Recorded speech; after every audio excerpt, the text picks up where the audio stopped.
گرم بستر کو چھوڑتا ہے، بستر اٹھنے نہیں دیتا، مگر یہ اللہ کی یاد کے لیے ٹھنڈی راتوں میں اٹھ پڑتا ہے۔ یہ پرواہ نہیں کرتا کہ میرے سامنے ٹھنڈا پانی ہے یا گرم پانی ہے، گھر میں گیزر ہے یا نہیں، مسجد میں گیزر ہے یا نہیں، اس لیے اٹھتا ہے، اپنے گرم بستر کو چھوڑتا ہے کہ اللہ نے میرے اوپر نماز کو فرض کیا ہے یا میں نے رات کو تہجد پڑھنی ہے، میرا اللہ مجھ سے راضی ہوگا، وہ خوش ہوگا۔ فرمایا کہ یہ سردی کی راتوں میں اٹھ پڑتا ہے اور وضو کرتا ہے، اللہ کریم اس بندے کو دیکھ کے خوش ہوتا ہے کہ میرے فرشتوں دیکھو، میرے بندے نے آرام دہ بستر کو چھوڑا، آرام دہ نیند کو چھوڑا اور ٹھنڈے پانی سے یہ وضو کر کے میرے سامنے کھڑا ہو۔ اللہ دیکھ کر اس بندے کو مسکراتا ہے، اور ٹھنڈے پانی سے وضو کرنے کی فضیلت آپ جانتے ہیں کتنی ہے؟ عام وضو سے ڈبل ہے، عام وضو سے زیادہ ہے۔ اللہ کے نبی جناب محمد رسول اللہ صلی اللہ علیہ وآلہ وسلم نے فرمایا، من اسبغ الوضو فی البرد الشدید کان لہ من الاجر کفلان۔ فرمایا کہ جو بندہ سردی کی راتوں میں اٹھتا ہے، ٹھنڈے پانی سے وضو کرتا ہے، تو اللہ تبارک و تعالی اس بندے کو کتنا اجر دیتا ہے؟ کفلان، ڈبل اجر ملتا ہے، ایک وضو کے کرنے کا اور ایک ٹھنڈے پانی سے جو اسے تکلیف ہوئی ہے، اس تکلیف کی بنا پہ اللہ نے اس کو اجر دیا، ڈبل اجر ملتا ہے ٹھنڈے پانی سے وضو کرنے کا۔ یہ اس کی فضیلت ہے۔ یہ سردیاں مومن کے لیے موسم بہار ہے۔ اللہ کے نبی جناب محمد رسول اللہ صلی اللہ علیہ وآلہ وسلم نے فرمایا، الا ادلکم، اے میرے صحابہ، کیا میں تمہیں ایسا عمل نہ بتاؤں جس عمل سے یفع اللہ بہ الخطایا، اللہ انسان کے گناہوں کو مٹاتا ہے، وَيَرْفُعُ بِهِ درجات، اور نیکیوں کو، درجات کو بلند فرماتا ہے۔ صحابہ کہتے ہیں قالوا بلا یا رسول اللہ، اللہ کے نبی کیوں نہیں، آپ ایسا عمل ضرور بتائیں کہ جس کے کرنے سے گناہ مٹ جائیں، درجات بلند ہو جائیں۔ آپ علیہ الصلوۃ والسلام نے فرمایا، اسباغ الوضوء علی المکارہ، سردیوں کے باوجود ٹھنڈے پانی سے وضو کرنے کی وجہ سے اللہ تبارک و تعالی انسان کے گناہوں کو بھی مٹا دیتا ہے اور انسان کے درجات کو بھی بلند کر دیتا ہے۔ میرے بھائیوں، آج ہمارے یا ہم میں سے کتنے ایسے نوجوان یا ساتھی ہیں جو اس وجہ سے وضو نہیں کرنے آ رہے، نماز پڑھنے نہیں آ رہے کہ پانی ٹھنڈا ہوگا۔ آج تو الحمدللہ مساجد کے اندر گیزر لگے ہوئے ہیں یا اپنے گھروں میں گیزر کی سہولتیں موجود ہیں، چولہے پہ پانی گرم کیا جا سکتا ہے۔ اب تو اللہ تعالیٰ نے بڑی آسانیاں رکھ دی ہیں۔ پھر بھی اگر ہم کہیں کہ سردی ہے، ہم اس وجہ سے ٹھنڈے پانی سے وضو نہیں کرتے کہ پانی ٹھنڈا ہے، ہمیں سردی لگے گی۔ آپ کو یہ بات سوچنی ہوگی کہ اگر ہم ٹھنڈے پانی سے، گرم پانی کی سہولت نہیں، ٹھنڈے پانی سے وضو کر کے جائیں گے تو اللہ ہمارے درجات بھی تو بلند کرے گا نا، ہمارے گناہوں کو بھی تو مٹائے گا نا۔ اللہ ہمارے اس عمل کو دیکھ کے مسکرائے گا بھی تو نا۔ جب اللہ مسکراتا ہے، خوش ہوتا ہے، تو اپنے بندے کے درجات بھی تو بلند فرماتا ہے۔ یہ سردیاں، یہ میرے اور آپ کے لیے اللہ کے نبی کے فرمان کے مطابق موسم بہار ہے۔ ان میں نیکیوں کو ضائع نہ کیجیے، اور یہ سوچ کر کہ جی اب تو میں نہانے والا ہوں، پانی ٹھنڈا ہے، میں کیا کروں؟ پانی گرم کرنے کی سہولتیں موجود ہیں، مگر اللہ تعالیٰ نے آپ کو ان کچھ حالات میں آپ کے لیے نرمی بھی رکھی ہے۔ اللہ تبارک و تعالیٰ نے اپنی کتاب قرآن مجید میں فرمایا، وَإِن كُنتُم مَرْضَىٰ أَوْ عَلَىٰ سَفَرٍ او جاء احد منکم من الغائط او لامستم النساء فلم تجدوا ماء فتیمموا سعیدا طیبا. فرمایا کہ اے لوگو، اگر تم بیمار ہو یا تم سفر پر ہو، حالت سفر میں پانی میسر نہیں، یا تم حضر میں ہو، گھر میں موجود ہو اور تم بیمار ہو، پانی موجود ہے، اور اب اگر تم پانی سے، ٹھنڈے پانی سے وضو کرتے ہو، یا تمہیں جنابت ہو گئی ہے، جنبی ہو گئے ہو، بیوی سے مل بیٹھے، مباشرت کر لی، یا نیند میں احتلام کی شکایت ہو گئی، تو ان حالات میں کیا کرنا ہے؟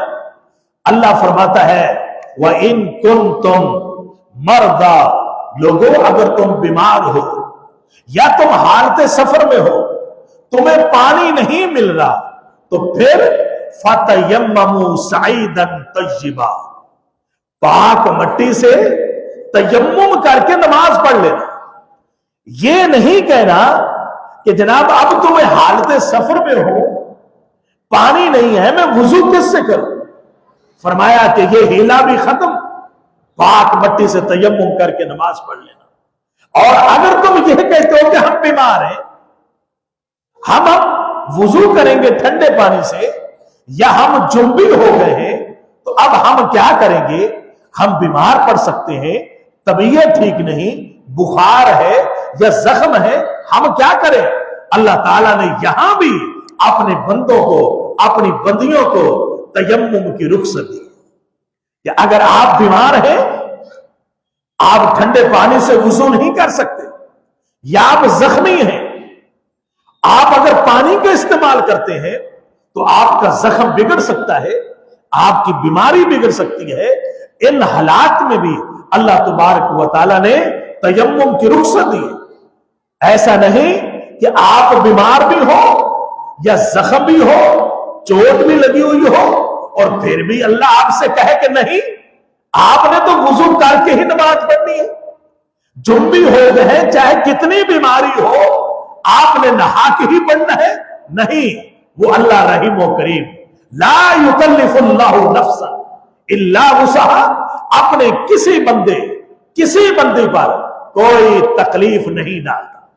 وہ آسانیاں پیدا کرتا ہے، وہ رحمتیں فرماتا ہے، وہ کریم ہے، وہ اپنی کرم نوازی فرماتا ہے، وہ مہربانی فرماتا ہے کہ میرے بندوں کو کوئی تکلیف نہ ہو، میرے بندے نماز بھی پڑھیں، میرے بندے میری عبادت بھی کریں، میرے بندے میرے لیے قیام بھی کریں، رکوع بھی کریں، سجدہ بھی کریں، قرآن بھی پڑھیں، ذکر و اذکار بھی کریں، مگر انہیں تکلیف بھی نہ ہو. وہ تکلیف کا احساس پہلے کر رہا ہے کہ میرے بندو، اگر تم بیمار ہو، جنبی ہو گئے ہو، غسل فرض ہو گیا ہے، تم بیمار ہو، نہانے کی کوئی ضرورت نہیں ہے، پاک مٹی سے تیمم کر لو. یہ پاک مٹی سے تیمم کرنا، یہ تمہارے لیے وضو کا بھی قائم مقام ہے اور تمہارے فرضی غسل کا بھی قائم مقام. اس تیمم سے آپ مسجد میں آ سکتے ہیں، نمازیں پڑھ سکتے ہیں اور قرآن کریم کی تلاوت کر سکتے ہیں. ممانت نہیں، کیونکہ یہ تیمم جو ہے یہ غسل کا، وضو کا نعم البدل ہے. اللہ نے آسانیاں پیدا کر، اللہ تکلیف میں نہیں ڈالنا چاہتا. اللہ کے حضرت جابر رضی اللہ تعالیٰ عنہ فرماتے ہیں کہ اللہ کے نبی علیہ السلام نے چند صحابہ کو سفر پہ تبلیغ کے لیے بھیجا. حالت سفر میں ایک ساتھی کو کہیں سے پتھر لگا سر پر، اور جس سے اس کو زخم ہو گیا، خون بہنے لگا. ساتھیوں نے پٹی باندھ لی، مگر اسی سفر کے دوران وہ اسے رات کو احتلام ہوتا ہے، جس سے وہ جنبی ہو جاتا ہے، یعنی اس پر غسل جو ہے وہ فرض ہو جاتا ہے.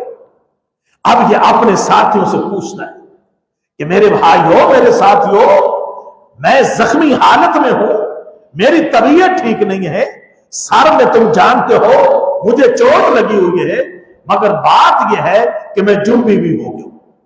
اب میرے لیے کیا تم کچھ تیمم کی رخصت پاتے ہو؟ کیا تیمم کا کوئی حل میرے لیے نکل سکتا ہے؟ انہوں نے کہا نہیں نہیں، کوئی تیمم کی آپ کے لیے رخصت نہیں ہے، کیونکہ آپ جنبی ہو گئے ہیں، آپ پر غسل فرض ہو گیا ہے، لہذا آپ کو نہانا ہی پڑے گا. انہوں نے کہا ٹھیک ہے.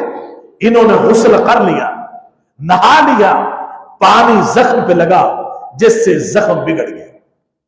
اتنا زخم بگڑا، اتنا بگڑا کہ یہ بندہ فوت ہو گیا. جب یہ فوت ہو گیا انہوں نے وہیں اس کی تدفین کر. جب واپس آئے اللہ کے نبی علیہ الصلوۃ والسلام کو یہ پورا ماجرا، یہ پورا واقعہ اس کا سنا ہے کہ اللہ کے نبی ایسے ایسے اس کو سر میں چوٹ لگی، زخم آیا، جس کے بعد جو جنبی ہو گیا، اس پر غسل فرض ہو گیا. اس نے ہم سے تیمم کی رخصت پوچھی، مگر ہم نے کہا تیمم تم نہیں کر سکتے، تمہیں نہانا ہی پڑے گا. یہ نہائے، غسل کیا، جس سے ان کی بیماری بگڑ گئی، زخم بگڑ گیا، زخم پھیل گیا، اتنا پھیلا کہ یہ ہلاک ہو گیا. اللہ کے نبی جناب محمد رسول اللہ صلی اللہ علیہ وسلم نے یہاں پر کیا فرمایا؟ فرمایا قتلہم اللہ، قتلوہ، اللہ کریم ان لوگوں کو قتل کر ڈالے، مار ڈالے جنہوں نے لا علمی کی بنا پہ غلط فتویٰ دے کے اس کو ہلاک کر دیا. قتلہم اللہ، اللہ انہیں ہلاک کر دے. آپ دعا فرما رہے ہیں کہ انہوں نے جب انہیں ایک مسئلے کا علم نہیں تھا تو انہوں نے مسئلہ کیوں نہیں اہل علم سے پوچھ لیا؟ اللہ نے قرآن میں کیا فرمایا؟ فَاسْأَلُوا أَهْلَ الذِّكْرِ إِن كُنتُمْ لَا تَعْلَمُونَ، کہ اے لوگو اگر تمہیں کسی بات کا علم نہ ہو تو کسی کو غلط فتویٰ نہ دینا، بلکہ اہل علم سے پوچھ لینا، اہل علم سے رجوع کر لینا کہ مجھے اس بات کا پتہ نہیں، لہذا آپ مہربانی کر کے مجھے بتا دیں. ورنہ ایسا نہ ہو کہ آپ ایسے لوگوں سے مسئلہ پوچھیں جن کو خود اس مسئلے کا علم نہیں. پھر کیا ہوتا ہے کہ ذلوا فاذلوا، ایسے لوگوں سے جب مسئلہ پوچھا جائے گا جن کو خود نہیں آتا، وہ پھر غلط جواب دیں گے، جس کے بدلے میں خود بھی گمراہ ہوں گے، دوسروں کو بھی گمراہ کریں گے. آج ہمارے ہاں کیا ہوتا ہے؟ خطیب صاحب، عالم صاحب، استاد صاحب بیٹھے ہوتے ہیں جمعے کا خطبہ دے کے، کچھ بھائی مسائل کے لیے حاضر ہوتے ہیں. خطیب صاحب یا عالم صاحب یا مفتی صاحب بول پہ نہیں، برابر میں بیٹھا ہوا اسی کا دوسرا ساتھی وہ جواب دینا شروع کر دیتا ہے.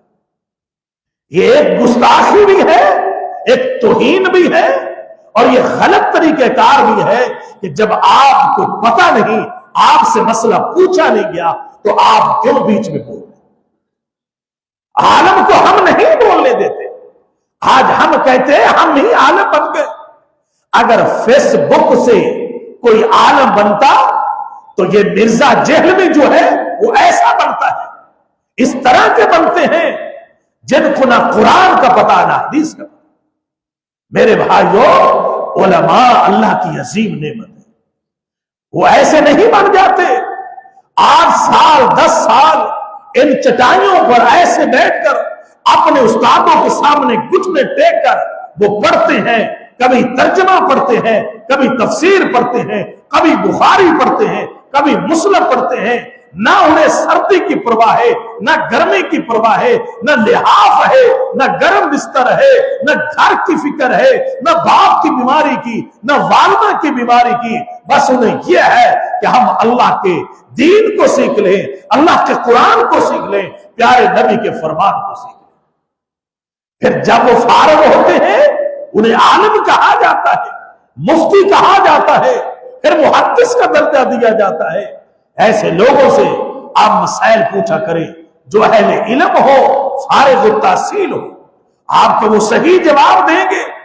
ورنہ آپ کیا ہوگا، ان کا بھی دین خطرے میں، آپ کا بھی خطرے میں. اس میں احتیاط کرنے کی ضرورت ہے. اللہ کے نبی علیہ السلام نے یہاں پر ایسے لوگوں کو بد دعا دی جنہوں نے لا علمی کے بنا پہ اپنے ساتھی کو غلط فتویٰ دے کر اس کو مار ڈالا. کہنے کا مقصد یہ ہے کہ اگر سردیوں کے دن ہو، زخمی ہو، بیمار ہو، تو آپ تیمم کر کے، پاک مٹی سے تیمم کر کے نماز پڑھ کے. اور تیمم کرنے کا طریقہ کیا ہے؟ صحیح بخاری کی حدیث کی روشنی میں آپ علیہ الصلوۃ والسلام نے فرمایا کہ بسم اللہ پڑھ کر، جیسے ہم وضو کے لیے بسم اللہ پڑھتے ہیں، پاک مٹی ہو اور اس کے اوپر بسم اللہ پڑھ کے اپنی ان دونوں ہتھیلیوں کو مٹی پہ لگائیں. اس کے بعد پھونک مارے، جو آپ کی ہتھیلیوں میں گرد و غبار ہوگا پھونک مارنے سے اڑ جائے گا. اس کے بعد الٹے ہاتھ سے سب سے پہلے سیدھے ہاتھ کی پشت پر اور پھر سیدھے ہاتھ سے الٹے ہاتھ کی پشت پر ہاتھ گھما کے اس طریقے سے مل کے وہی ہاتھ آپ چہرے پہ پھیر لیں گے. یہی آپ کا تیمم، یہی آپ کا وضو، یہی آپ کا غسل ہوگا. یہی آپ کا فرضی غسل بھی ہوگا. اس سے آپ نماز پڑھیں، قرآن پڑھیں، مسجد میں آئے، کوئی پابندی نہیں، کوئی غلط نہیں ہوگا، کیونکہ اللہ نے مجھے اور آپ کو رخصت دی. لہذا یہ سردیاں ہیں، ان کو برا بھلا نہیں کہنا، بلکہ ان کو اپنے لیے ایک موسم بہار سمجھنا ہے. نیکیوں کے اعتبار سے اللہ کو سردیوں میں آنے والے نمازی، وضو کرنے والے نمازی بڑے پسند ہے، بڑے اچھے لگتے ہیں. اللہ تعالیٰ سے دعا ہے کہ اللہ تبارک و تعالیٰ مجھے اور آپ کو جو کچھ سنا، سنایا، بیان کیا، اللہ سمجھ کر عمل کرنے کی توفیق عطا فرمائے.